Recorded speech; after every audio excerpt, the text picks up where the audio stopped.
ପୂଜିତ ବାକ୍ୟ ଆପଣମାନେ ସମସ୍ତେ ଶୁଣିଛନ୍ତି, ଏପରିକି ମୋଠୁ ବି ଶୁଣିଥିବେ। ମୁଁ କିଛି ବିଷୟ ଗୀତ ସଂହିତାରେ କହି ରଖିବାକୁ ଚାହେଁ। ଗୀତ ସଂହିତା 91 14ରୁ 16 ଯଦି କିଏ ପଢୁଛନ୍ତି ପଢି ଦିଅନ୍ତୁ, ଅରେଲ୍ସ ମୁଁ ପଢିଦେବି ଆପଣମାନଙ୍କୁ। ସମସ୍ତଙ୍କୁ ପ୍ରେଜ୍ ଦ ଲର୍ଡ। ସେ ଆମ୍ଭ ଉପରେ ଆପଣା ସ୍ନେହ ରଖିଅଛି, ଏହେତୁ ଆମ୍ଭେ ତାହାକୁ ଉଦ୍ଧାର କରିବା। ସେ ଆମ୍ଭ ନାମ ଜାଣିଅଛି, ଏହେତୁ ଆମ୍ଭେ ତାହାକୁ ଉଚ୍ଚରେ ରଖିବା। ସେ ଆମ୍ଭ ନିକଟରେ ପ୍ରାର୍ଥନା କଲେ ଆମ୍ଭେ ତାହାକୁ ଉତ୍ତର ଦେବା। ଦୁଃଖ ବେଳେ ଆମ୍ଭେ ତାହାର ସହବର୍ତ୍ତୀ ହେବା। ଆମ୍ଭେ ତାହାକୁ ରକ୍ଷା କରିବା ଓ ତାହାକୁ ସମ୍ଭ୍ରମ କରିବା। ଆମ୍ଭେ ଦୀର୍ଘାୟୁ ଦେଇ ତାହାକୁ ତୃପ୍ତ କରିବା ଓ ଆମ୍ଭର ପରିତ୍ରାଣ ତାହାକୁ ଦେଖାଇବା। ଆମେନ୍। ଥ୍ୟାଙ୍କ ୟୁ ମାମା। এই ବାକ୍ୟ ଆମେ ସବୁ ଯେତେବେଳେ ଦେଖୁଛୁ ସେରୁ ଆରମ୍ଭ ହୁଏ। ସେ ଆମ୍ଭ ନିକଟରେ ପ୍ରାର୍ଥନା, ସେ ଆମ୍ଭ ଉପରେ ଆପଣା ସ୍ନେହ ରଖିଅଛି, ଏହେତୁ ଆମେ ତାହାକୁ ଉଦ୍ଧାର କରିବା। ଏଇଟା ପରମେଶ୍ୱର କହୁଛନ୍ତି ସେ ବ୍ୟକ୍ତି ପାଇଁ। କୋଉ ବ୍ୟକ୍ତି ପାଇଁ? ଆଉ ଏସବୁ ତଳେ ଗୋଟେ ଗୋଟେ ଆଶୀର୍ବାଦ ଲେଖିଛନ୍ତି, କିନ୍ତୁ ଆଶୀର୍ବାଦକୁ କଣ୍ଡିସନାଲ ଆଶୀର୍ବାଦ ଏଠି ଲେଖାଯାଏ। ସେ ଆମ୍ଭ ଉପରେ ଆପଣା ସ୍ନେହ ରଖିଅଛି, ଏ ହେତୁ ରିଜନ ଗୋଟେ ଅଛି, ସେଇଥିପାଇଁ ମୁଁ ତାକୁ ଆଶୀର୍ବାଦ କରିବି। ସେ ଆମ୍ଭ ଉପରେ ଆପଣା ସ୍ନେହ ରଖେ। ସେ ବୋଲି କିଏ? ଆମେ ଯଦି 91 ଦେଖିବା ଜାଣିପାରିବା। ମୁଁ ପଢ 91। ଯେଉଁ ଜନ ସର୍ବପରିସ୍ତଙ୍କ ଆବୃତ ସ୍ଥାନରେ ବାସ କରେ, ସେ ସର୍ବଶକ୍ତିମାନଙ୍କ ଛାୟା ତଳେ ବସତି କରିବ। ଏଇ ଯୋଉ ସେ ବିଷୟରେ ଲେଖା ହେଇଛି 91 ଠାରେ, 91ର 1 ପଦରେ ଯୋଉଠି ଲେଖା ହେଇଛି ସେ ବ୍ୟକ୍ତିଙ୍କ ବିଷୟରେ ଲେଖା ହେଇଛି। ପ୍ରଭୁ ଯାଚିକି ଆଶୀର୍ବାଦ କରିବି ବୋଲି କହୁଛନ୍ତି ଏକ ବ୍ୟକ୍ତିକୁ। ଏଇଠାରେ ଆମେ ଯଦି ସେ ଦେଖିବା, 3ଟା ସେ ପଦ ଲେଖା ହେଇଛି, ଆଉ ତାର ସେର ଆପଣ ଯଦି ଦେଖିବେ ତାହାକୁ ତାହାକୁ ତାହାକୁ ତାହାକୁ ତାହାକୁ ବୋଲି ପ୍ରାୟ 8ଟା ପଦ ଲେଖା ହେଇଛି। ପ୍ରଭୁ ନିଜେ ଷ୍ଟେଟମେଣ୍ଟ ଦେଉଛନ୍ତି, ସେ ଆମ ଉପରେ ଆପଣ ସ୍ନେହ ରଖିଅଛି, ଏହେତୁ ଆମେ ତାହାକୁ ଉଦ୍ଧାର କରିବା। ସେ ଆମ ନାମ ଜାଣିଅଛି, ଏହେତୁ ଆମେ ତାହାକୁ ଉଚ୍ଚରେ ରଖିବା। ପ୍ରଭୁଙ୍କର ପବିତ୍ର ନାମ ଧନ୍ୟବାଦ ହଉ। ଆମେ ସେ ଲିଷ୍ଟରେ ଅଛୁ କି ନାହିଁ? ପ୍ରଭୁ ସେ କଣ୍ଡିସନ କରୁଛନ୍ତି ଏଇଠାରେ ଆଶୀର୍ବାଦ କରିବା, ଯେହେତୁ ବାସ୍ ଏହେତୁ ଆମେ ତାହାକୁ ଉଦ୍ଧାର କରିବା। ଏହେତୁ ମାନେ କଣ? ପ୍ରଥମ ସେ ଲେଖୁଛନ୍ତି ସେ ଆମ୍ଭ ଉପରେ ଆପଣା ସ୍ନେହ ରଖିଅଛି, ସେ ଆମ ନାମ ଜାଣିଅଛି। ଦ୍ୱିତୀୟ ଲେଖନ୍ତି ସେ ଆମ ନାମ ଜାଣିଅଛି ଆଉ ସ୍ନେହ ରଖିଅଛି। ଏଇଟା ହଉଛି 2ଟା ବିଷୟ। ତେଣୁ ସେ ଏହେତୁ ତାକୁ ଆମେ ଆଶୀର୍ବାଦ କରିବା ବୋଲି କହୁଛନ୍ତି। ଆମେ ନାମ ଜାଣିଛୁ ଯୀଶୁଙ୍କର, କିନ୍ତୁ ତାକୁ ସ୍ନେହ କରୁଛୁ କି ନାହିଁ ତାହା ହଉଛି ପ୍ରଶ୍ନ ଆମମାନଙ୍କ ଜୀବନରେ। ପ୍ରଭୁକୁ ସ୍ନେହ କରିବା ଅର୍ଥ ପ୍ରଭୁଙ୍କର ଯୋଉ ବାକ୍ୟ ଆମେ ଶୁଣୁଛୁ ତାହାକୁ କର୍ମରେ ପ୍ରକାଶ କରିବା, ତାକୁ ହଉଛି ପ୍ରଭୁଙ୍କୁ ସ୍ନେହ କରିବା। ଉଦାହରଣ ମୁଁ ଆପଣମାନଙ୍କୁ କହିବି। ଗୋଟିଏ ଦିନ ପିତର ପାଖରେ ବ୍ୟାକସ୍ଲାଇଡ ହେଇଥିବା ପିତର ପାଖକୁ ପ୍ରଭୁ ପହଞ୍ଚନ୍ତି, ଆଉ ପ୍ରଭୁ କହୁଛନ୍ତି ପିତର ତୁମେ କଣ ମତେ ସ୍ନେହ କର? ସେଇଠି ପିତର କହୁଅଛନ୍ତି ପ୍ରଭୁ ତୁମେ ଜାଣ। ପ୍ରଭୁ ତାକୁ କହୁଛନ୍ତି ମତେ ଯଦି ତୁମେ ସ୍ନେହ କର, ଯାଅ ମେଷମାନଙ୍କୁ ଚରା। ଇନ୍ ଅଦର ୱାର୍ଡ, ଈଶ୍ୱରଙ୍କୁ ସ୍ନେହ କରିବା ଅର୍ଥ ତାହାଙ୍କର ଆଜ୍ଞା ପାଳନ କରିବା। ପ୍ରଭୁ କଣ କହନ୍ତି? ସେ ଆମ ଉପରେ ଆପଣା ସ୍ନେହ ରଖିଅଛି, ଏହେତୁ ଆମେ ତାହାକୁ ଉଦ୍ଧାର କରିବା। ସେମାନେ କିଏ? ଯେଉଁ ଜନ ସର୍ବପରିସ୍ତଙ୍କ ଆବୃତ ସ୍ଥାନରେ ବାସ କରେ, ପ୍ରଭୁଙ୍କର ଛାଇ ତଳେ ସେ ରହିବ।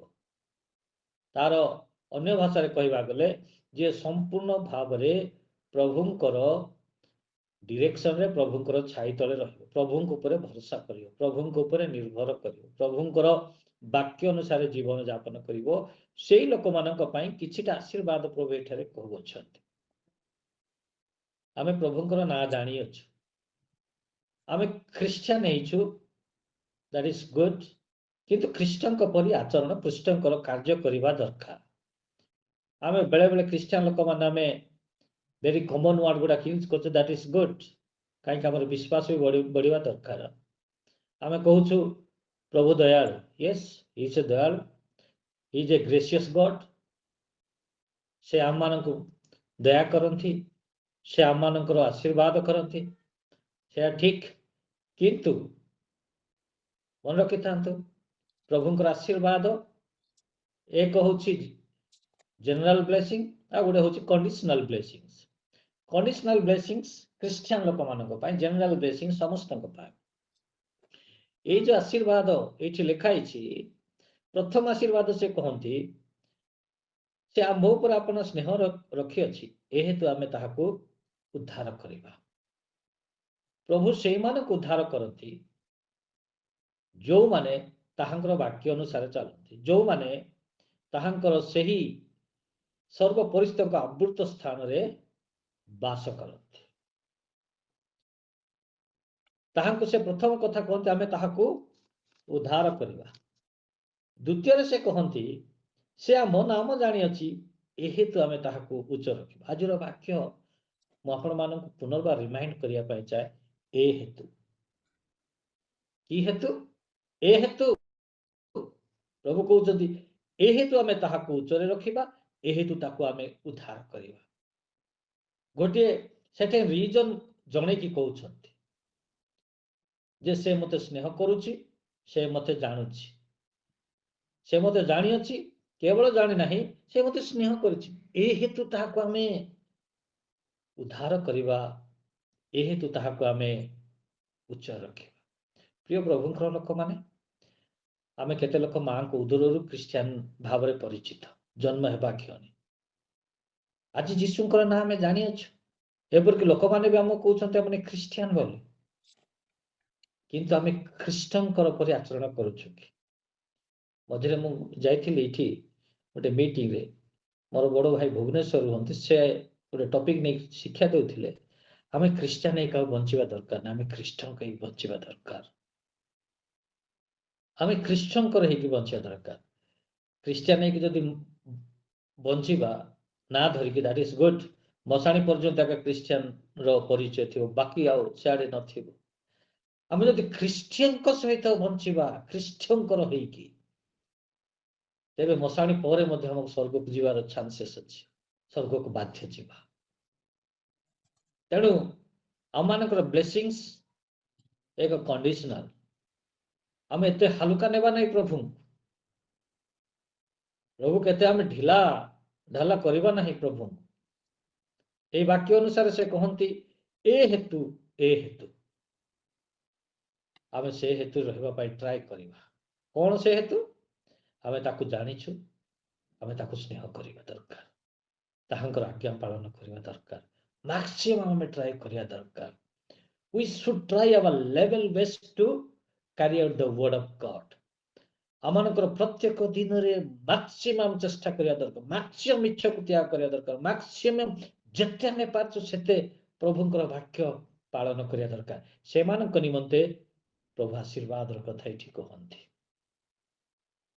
15 पर लिखा जाए से आम निकट में प्रार्थना कले से माने किए जी ताहाको जानिछि, जी ताको स्नेह करुछि बा ताहाकर वाक्य पालन करुछि, से आम निकट में प्रार्थना कले आमे ताहाको उत्तर देबा। से कले समस्त कले प्रार्थना उत्तर दियंती नहीं प्रभु। अनेक लोक शुणी आपण मोहर प्रभु तो प्रार्थना शुणु ना, इस्राएल लोक मैंने कहते प्रभु तुम्हें आम मानकर प्रार्थना शुणुन। जिसाई तार 58 रे प्रभु कहते ठीक अच्छे बाबा तुम्हें समस्ते उपवास कर दैट इज गुड, तुम्हें मो विषय जानापी चेष्टा कर दैट इज गुड, तुम्हें प्रार्थना कर जाऊ जिसाई 58 पढ़ु से लिखाई तुम्हें यह सब करुच किंतु ठीक उद्देश्य कर, उपवास भी ठीक उद्देश्य कर। कौ मान उत्तर दे जो मैंने कहते प्रभु हम मान प्रार्थना शुणुना, प्रभु कहते मुझे कौन काला तुम प्रार्थना शुणुना, मोर हस्त कौन छोट है मु तुमको साहाय्य करने मोर हस्त बढ़ई पारि ना, किंतु प्राचीर तुम्हें तैयारी कर पाप रूपक प्राचीर तुम मो मध्य रही अच्छे। हेतु तुम्हें प्रार्थना कले भी आम शुणु ना, शुणुना मान कौन डेलीबरेटली आम आंसर करना। जी दुख बेले डाक आम तुम सहवर्ती होगा परमेश्वर, तुम्हें दुख डाकले भी आम आसुने जेहेतु तुम्हें प्राचीर तैयारी कर, तुम्हें पाप रूपक प्राचीर तैयारी कर। तो आम तुमको उत्तर देवा ना, ये वाक्य को मुझे जस्ट खाली କଣ୍ଟ୍ରାଡିକ୍ଟ ମାନେ ତାର ଜଷ୍ଟ ଅପୋଜିଟ କହୁଛି। ପ୍ରଭୁ କହୁଛନ୍ତି ଏହେତୁ ଆମେ ତୁମକୁ ଆଶୀର୍ବାଦ କରିବା ଯୋଉ ମାନେ ପାପରେ ରହି ରହି ରହି ରହି ପ୍ରଭୁଙ୍କର ଅନୁଗ୍ରହକୁ ଅପେକ୍ଷା କରନ୍ତି ସେମାନେ କହନ୍ତି ଏହେତୁ ଆମେ ତାକୁ ତୁମକୁ ଉତ୍ତର ଦେବା ନାହିଁ, ତୁମର ପ୍ରାର୍ଥନା ଶୁଣିବା ନାହିଁ। ସେ ଆମ ନିକଟରେ ପ୍ରାର୍ଥନା କଲେ ଆମେ ତାହାର ଉତ୍ତର ଦେବା। କାହାର ଉତ୍ତର ଦେବେ? ଯୋଉମାନେ ତାହାକୁ ଜାଣିଛନ୍ତି, ତାହାଙ୍କର ଆଜ୍ଞା ଅନୁସାରେ ଚାଲୁଛନ୍ତି, ତାହାଙ୍କର ବାକ୍ୟ ପାଳନ କରୁଛନ୍ତି, ସେମାନଙ୍କର ସେ ପ୍ରାର୍ଥନା ଉତ୍ତର ଦେବେ। ଆମେ ପ୍ରତିଦିନ ପ୍ରାର୍ଥନା କରୁଛୁ କି ଆମ ପିଲାମାନଙ୍କ ପାଇଁ ଆମେ ପ୍ରାର୍ଥନା କରୁଛୁ, ଆମମାନଙ୍କର ମିନିଷ୍ଟ୍ରି ପାଇଁ ପ୍ରାର୍ଥନା କରୁଛୁ, ଆମମାନଙ୍କର ଫ୍ୟୁଚର ପାଇଁ ପ୍ରାର୍ଥନା କରୁଛୁ, ଯେକୌଣସି ମାନେ ଗୋଟେ ଯଦି ବଡ଼ ଯୋଜନା ଅଛି ସେଇ ଯୋଜନା ପାଇଁ ଆମେ ପ୍ରାର୍ଥନା କରୁଛୁ। ପ୍ରାର୍ଥନା ଯଦି ଉତ୍ତର ଆମେ ପାଇବା ପାଇଁ ଚାହୁଁଛୁ, ଆମେ ଜାଣିଛୁ ସତ ଆମେ ତାହାକୁ ସ୍ନେହ କରୁଛୁ କି ନାହିଁ, ତାହାକୁ ପ୍ରେମ କରୁଛୁ କି ନାହିଁ। ପ୍ରଭୁ ସତ୍ୟ, ତାହାଙ୍କର ବାକ୍ୟ ସତ୍ୟ, ତାହାଙ୍କର କାର୍ଯ୍ୟ ସତ୍ୟ, ସେ ମିଥ୍ୟା କହନ୍ତି ନାହିଁ, କାରଣ ତାହାଙ୍କର ନାମ ଇଟସେଲ୍ଫ ସତ୍ୟ। ସେ କହନ୍ତି ମୁଁ ପଥ ସତ୍ୟ ଓ ଜୀବନ। ଏଇ ବାକ୍ୟ ନିରାଟ ସତ୍ୟ ବାକ୍ୟ। ଏଇ ବାକ୍ୟକୁ ଯଦି ଆମେ ବିଶ୍ୱାସ କରୁଅଛୁ ତେବେ ସେଇ ବାକ୍ୟ ମାନଙ୍କ ଜୀବନରେ ପ୍ରତିଫଳିତ ହେବ, ପ୍ରୋଭାଇଡେଡ ଆମେ ତାହାଙ୍କର ବାକ୍ୟ ବା ତାହାଙ୍କର ବାକ୍ୟ ଯାହା ଶୁଣୁଅଛୁ ତାହାକୁ ଡେ ଟୁ ଡେ ଲାଇଫରେ ତାକୁ ଆମେ ଇମ୍ପ୍ଲିମେଣ୍ଟ କରିବା ଦରକାର। ଆବଶ୍ୟକ ପଡ଼ିଲେ ଇମ୍ପ୍ଲିମେଣ୍ଟ କରିବା ଦରକାର। ଫର ଏକ୍ସାମ୍ପଲ, ତୁମ ଶତ୍ରୁକୁ ତୁମେ କ୍ଷମା କର, ବାକ୍ୟରେ ଲେଖା ହେଇଛି। ଯେତେବେଳେ ଜଣେ ଅକାରଣରେ ଆମ ବିପକ୍ଷ ଆମ ବିରୁଦ୍ଧରେ ଠିଆ ଅଛି ସେତେବେଳେ ସେହି ବାକ୍ୟ ଆମ ପାଖରେ ଯଦି ଅଛି ସେଇଟା ହଉଛି ଆମମାନଙ୍କ ପାଇଁ ମୌକା। କଣ ମୌକା?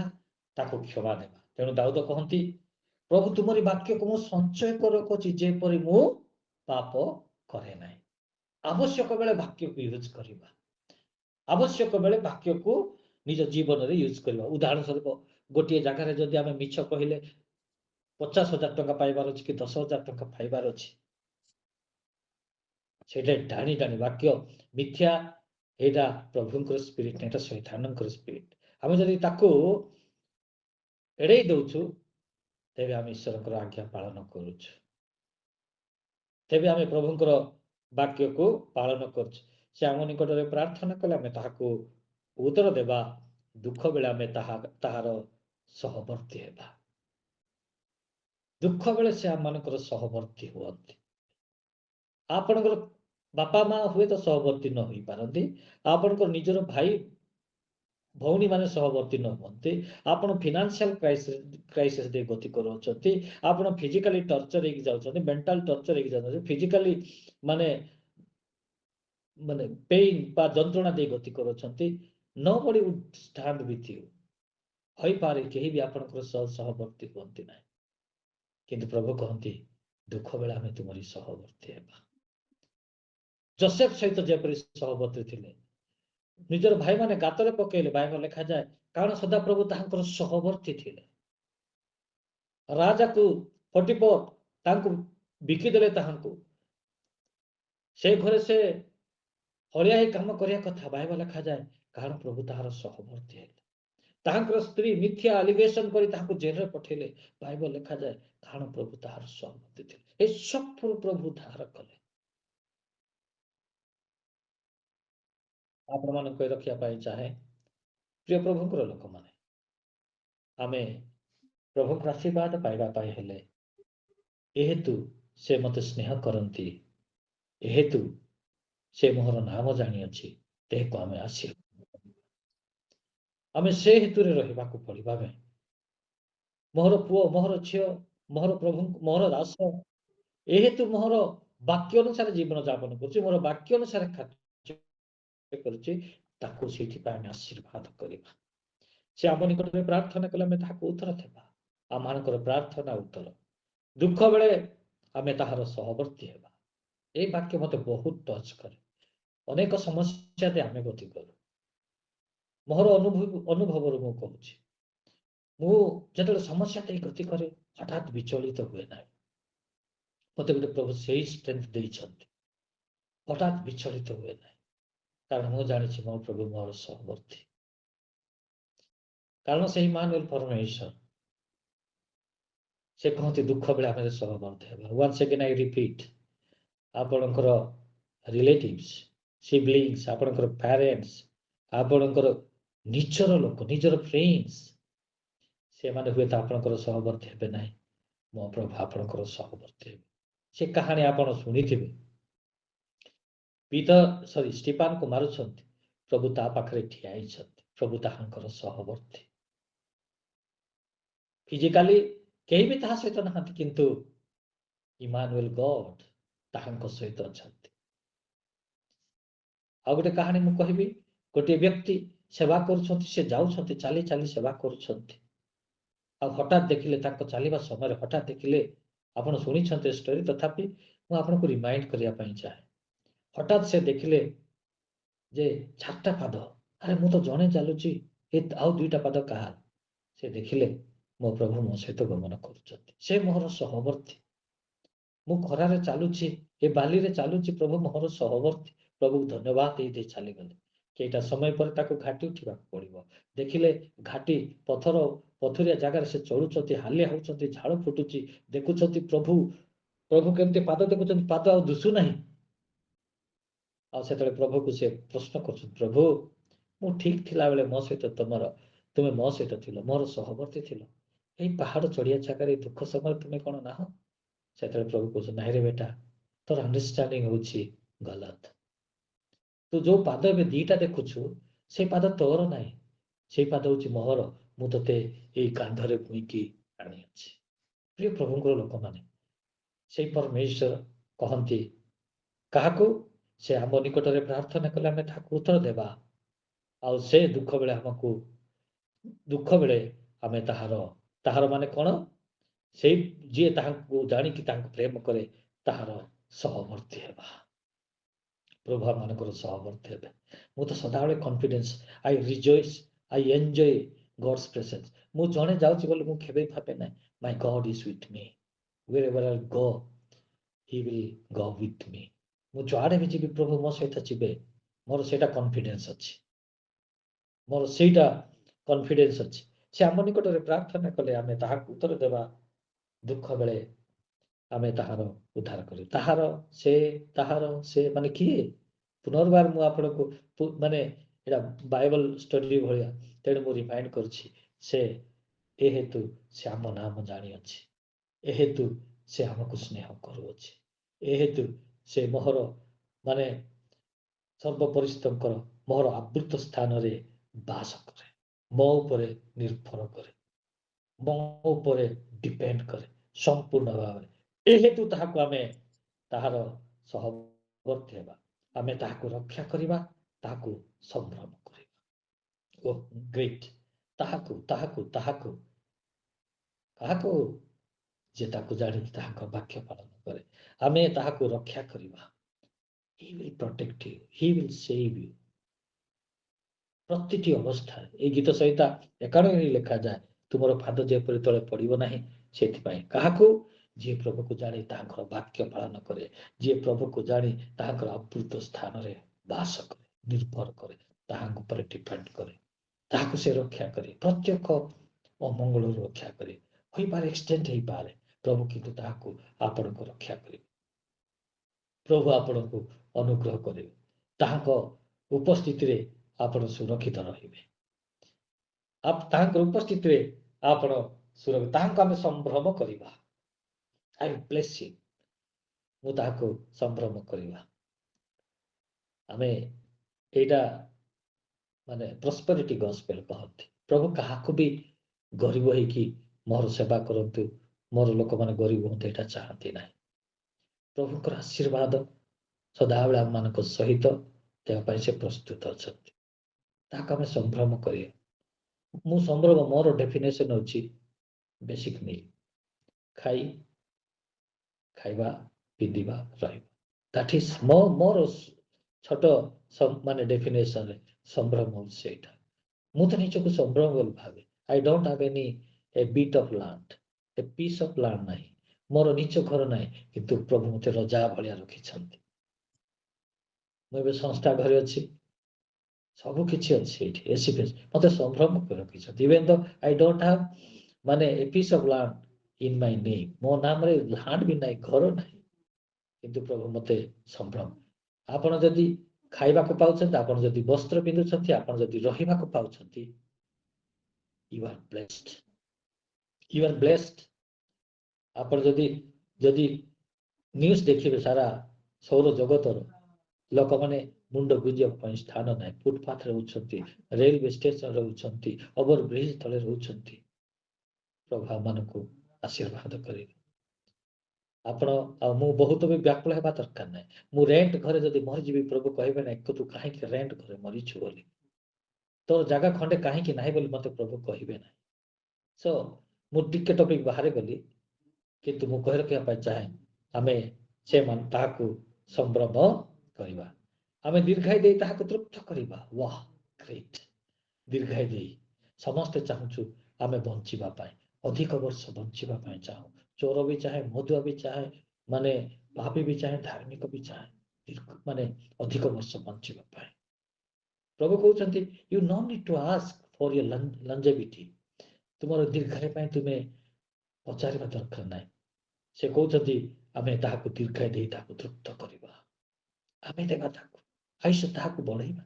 ଯେମିତି କିଙ୍ଗ ହିଜିକିୟ ପ୍ରଭୁ ବଢେଇଥିଲେ ସେହିପରି ଆମେ ତୁମକୁ ବଢେଇବା, provided we know him. Are we loving him by action? କାମରେ ତାକୁ ଆମେ ପ୍ରେମ କରୁଛୁ କି? ଆମେ ସମସ୍ତେ ଜାଣିଛୁ ବାପା ମାଆକୁ ପ୍ରେମ କରୁଛନ୍ତି ଆପଣ? ଯୁବାଯୁବତୀ ମୁଁ କହି ରଖିବା ପାଇଁ ଚାହେଁ, if you are obeying the commandment of the words of your parents, you are loving them, you are loving your father. ଆପଣ ଯଦି ଏଫେସୀୟ ପୁସ୍ତକକୁ ଦେଖିବେ ସେଠି ପ୍ରଭୁ ରିଲେଟ କରନ୍ତି, ଏ ପିଲାମାନେ ପରମେଶ୍ୱରଙ୍କ ସକାଶୁ ମାତା ପିତାଙ୍କର ଆଜ୍ଞା ବହ। How you relate his identity with your parents? ତମର ବାପା ମାଙ୍କ ସହିତ ତାଙ୍କର ପରିଚୟ କେମିତି ଯୋଡ଼ାନ୍ତି? ଆମେ ଦୀର୍ଘାୟୁ ହେବା ପାଇଁ ଯଦି ସେଇଠି ଲେଖା ହେଇଛି ସହିରେ ତୁମେ ଦୀର୍ଘାୟୁ ହେବ, ଆଶୀର୍ବାଦ ହେବ। ଏଫେସୀୟ 6 ପଢନ୍ତୁ, ବାପା ମାଙ୍କୁ ଯେଉଁମାନେ ଆଜ୍ଞା ବହୁଅନ୍ତି ସେମାନଙ୍କ ପ୍ରତି ପ୍ରଭୁଙ୍କର ଆଶୀର୍ବାଦ ଆଉ ସେମାନଙ୍କୁ ଦୀର୍ଘାୟୁ କରିବେ, ତୃପ୍ତ କରିବେ। ଆମେ ଦୀର୍ଘାୟୁ ଦେଇ ତାହାକୁ ତୃପ୍ତ କରିବା ଓ ଆମର ପରିତ୍ରାଣ ତାହାକୁ ଦେଖାଇବା।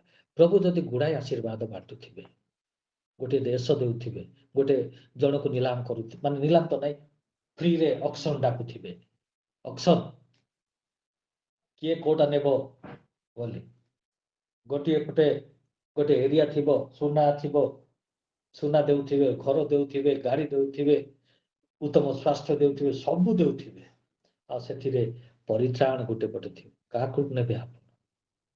ଏଇ ସବୁ ବିଷୟ ବାକି ପରିତ୍ରାଣ ବିନା ଯାହା ବି ଆପଣ ପାଇବେ ଛାଡ଼ିକି ଯିବେ।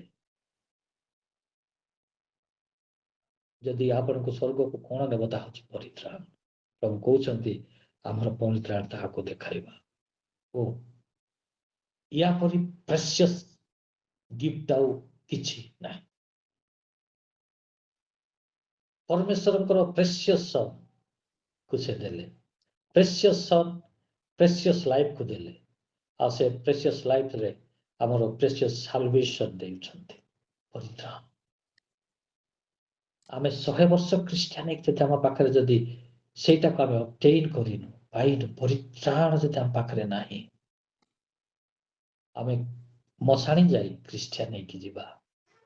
ମଶାଣି ପରେ ଆଉ ଆମର ପ୍ରଭୁଙ୍କ ପାଖକୁ ଯିବା ନାହିଁ। ଏଇ ପରିତ୍ରାଣ ହିଁ ଆମମାନଙ୍କୁ ମଶାଣି ପରେ ବି ସ୍ୱର୍ଗକୁ ଯିବ। କାହିଁକି? ବାଇବଲ ଲେଖାଯାଏ, ଏଣିକି ଯୋଉମାନେ ଖ୍ରୀଷ୍ଟଙ୍କ ଠାରେ ଥାଇକି ମରନ୍ତି, ଖ୍ରୀଷ୍ଟିଆନ ହେଇକି ନୁହଁ, ଖ୍ରୀଷ୍ଟଙ୍କ ଠାରେ ଥାଇ ମରନ୍ତି, ସେମାନେ ଧନ୍ୟ, କାରଣ ସେମାନେ ମୃତ୍ୟୁକୁ ଅତିକ୍ରମ କରି ଜୀବନକୁ ପ୍ରବେଶ କରିବେ, ଯୀଶୁଙ୍କ ପାଖକୁ। ମୁଁ ପଥ, ସତ୍ୟ ଓ ଜୀବନ। ଏଇ ବ୍ଲେସିଂସ୍ ଜଗତରେ ଆମେ ଯେତିକି ଅଛୁ, ଯାହା ନିଡ୍ ଅଛି, ସେଇ ବ୍ଲେସିଂ ଅଛି, ତାକୁ ଆମେ ସେଇ ବ୍ଲେସିଂ ଆଉ ସ୍ୱର୍ଗ ପାଇଁ ମଧ୍ୟ ଏଠି ବ୍ଲେସିଂ କଣ୍ଡିସନ ଅଛି। ଏ ହେତୁ କଣ? ମତେ ଜାଣୁ ଆଉ ମତେ ସ୍ନେହ କର। ପ୍ରଭୁ ସେତିକି ଚାହାନ୍ତି। ପ୍ରଭୁକୁ ଆମେ ଜାଣିଛୁ, ତାହାଙ୍କୁ ଆମେ ସ୍ନେହ କରିବା, ବାକ୍ୟକୁ କାମରେ ଲଗେଇବୁ। ପ୍ରଭୁଙ୍କର ସେହି ଆବୃତ ସ୍ଥାନରେ ବାସ କରିବା ଅର୍ଥ ହଉଛି, ପ୍ରଭୁଙ୍କୁ ଜାଣି ପ୍ରଭୁଙ୍କର ଆଜ୍ଞା ପାଳନ କରିବା ହଉଛି ପ୍ରଭୁଙ୍କର ଆବୃତ ସ୍ଥାନରେ ବାସ କରିବା। ଯୋଉମାନେ ତାହା କରିବେ ସେମାନଙ୍କ ଜୀବନରେ ଏଇ ସବୁ ଆଶୀର୍ବାଦ, ଉଦ୍ଧାର ଆସିବ। ପ୍ରଭୁ ଆମମାନଙ୍କୁ ଉଚ୍ଚରେ ରଖିବେ, ନିଚ ରଖିବେ ନା, ଉଚ୍ଚ ରଖିବେ। ଆମ ପ୍ରାର୍ଥନାର ଉତ୍ତର ଦେବେ, ସେ ଦୁଃଖ ବେଳେ ଆମର ସହବର୍ତ୍ତୀ ହେବେ। ହଠାତ୍ ସମସ୍ୟାରୁ ସେ ଆମମାନଙ୍କୁ ରକ୍ଷା କରିବେ, ଆମକୁ ସେ ସମ୍ଭ୍ରମ କରିବେ, ଆମମାନଙ୍କୁ ଦୀର୍ଘାୟୁ କରିବେ। ଆମକୁ ସେ କେବଳ ଦୀର୍ଘାୟୁ ନୁହେଁ, ଜଗତର ଦୀର୍ଘାୟୁ ହେଉଛି ଯେତେ ବି ଦୀର୍ଘାୟୁ ସେଟା ଜଗତର କାଳ। ଜଗତ ପରେ ଯୋଉ କାଳ ଆସିଛି ସେଇ କାଳକୁ ଯଦି ବଞ୍ଚିବା ପାଇଁ ଚାହୁଁଛୁ ପରିତ୍ରାଣ ଆବଶ୍ୟକ। ପ୍ରଭୁ ଆମମାନଙ୍କୁ ପରିତ୍ରାଣ